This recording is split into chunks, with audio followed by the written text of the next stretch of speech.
रेस्टॉरंटचे मालक आणि हे सामंत भाऊ त्या बारचे नमस्कार मॅडम. नमस्कार. नमस्कार तरुण yes ma'am. Chicken sir. Okay ma'am. बोला. मायसेल भारतराव चौगुले. का बोलवलं मॅडम आम्हाला? Prawns biryani, basmati rice, tiger prawns. हो आमची स्पेशालिटी आहे. अरे वा. सर्वोत्कृष्ट सी फूड ओनली गुलमोहर रेस्टॉरंट. मॅडम तुम्ही एकदा चव चाखाल ना. दीनानाथ बुवांना ओळखता का? हो मॅडम, लई वाईट झालं बघा. अहो बुवा म्हणजे ज्या रात्री खून झाला त्यांचा, त्या रात्री तुमच्या रेस्टॉरंट मध्ये येऊन गेले होते का ते? काय म्हणलं? दीनानाथ बुवा हा? आमच्या रेस्टॉरंट मध्ये? हा, हा. नाही मॅडम, काहीतरी मिसअंडरस्टँडिंग झालंय तुमचं. नक्की? अहो प्रश्नच नाही मॅडम.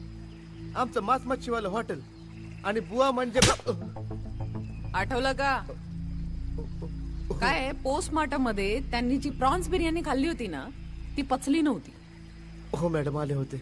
बोला पटापट. हर संडेला रात्री आमच्याकडं प्रॉन्स बिर्याणी खायला यायचे. हा.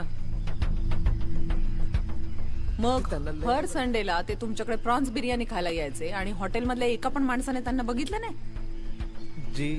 जी ते कोणाला कळू नये की ते मांस मच्छी खातात म्हणून ते तोंडाला फळकं गुंडाळून यायचे. समोरून नाही यायचे. आम्ही त्यांना मागच्याच एका खोलीमध्ये वेगळं किती वाजता आले होते त्या दिवशी? काहीतरी 8:30च्या आसपास. कुणी होतं का त्यांच्या बरोबर? होतं का कुणी? नाही मॅडम, एकटेच यायचे. काय सामंत भाऊ, रेड वाईन हो मॅडम. का तुम्हाला पण? ते दर रविवारी रेड वाईन प्यायला यायचे. हा. कोण होतं का त्यांच्या बरोबर?